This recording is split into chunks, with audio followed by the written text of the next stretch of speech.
Joining us on the phone now is Greg Feith, a former investigator with the National Transportation Safety Board, the NTSB. Mr. Feith, thanks very much for joining us. Appreciate your time tonight. You're welcome. How dangerous are air race events like this? And have there been recent events at air races that should make us worry about them in terms of their safety?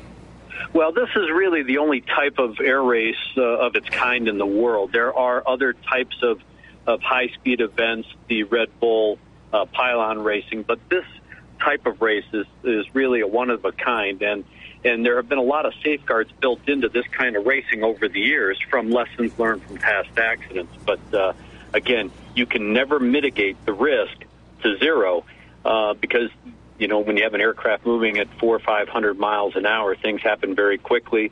The altitude of the aircraft is very low, so any kind of reaction time that the pilot may have, or if you have a mechanical problem, may not allow the safety margins that are typically built into the normal part of the racing course. We're told that this was a vintage aircraft that crashed, a P-51 Mustang. Do you know anything about that specific type of aircraft, or even that general type of vintage aircraft?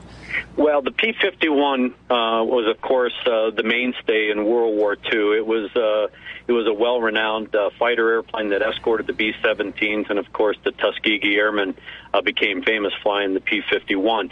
But these aircraft are highly modified, so even though the base aircraft may be a P-51, this airplane is highly modified with very large engine. The aerodynamic characteristics and controllability of the airplane is substantially changed for the purpose of racing.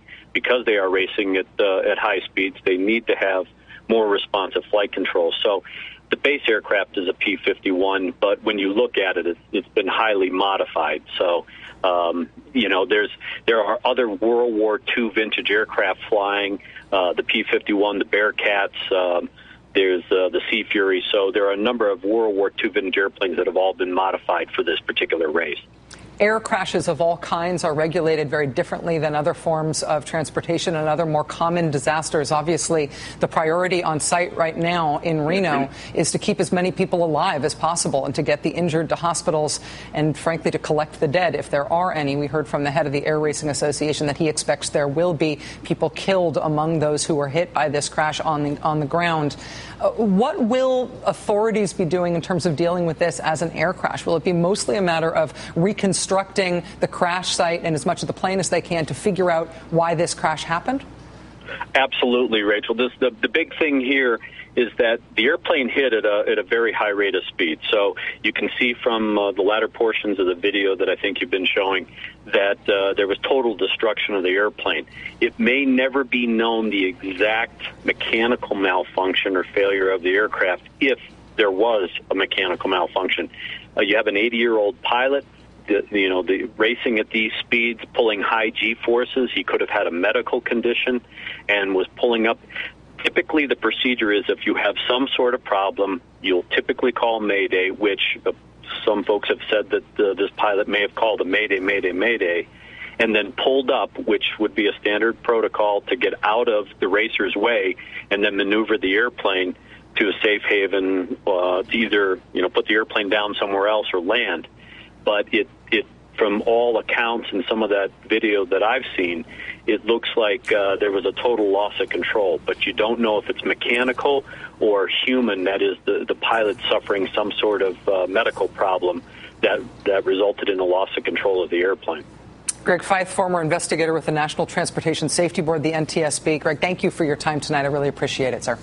You're welcome. We will monitor the situation and bring you new information as we receive it throughout the hour. But again, the breaking news this hour is that in Reno, Nevada, at an air race, a vintage World War II era plane has crashed into a grandstand laden with spectators. At this point, we are hearing this described as a mass casualty incident. Local fire officials are reporting multiple spectator fatalities and critical injuries. We have heard from reporters on the scene that there are not only dozens of ambulances on scene, including some air ambulances, but that dozens of people have already been taken to the hospital. We do not have confirmed numbers on the total number of injuries, critical injuries, or indeed fatalities. But news is starting to trickle out from what happened here in this horrific crash in Reno, Nevada. We will keep you posted. We'll be right back.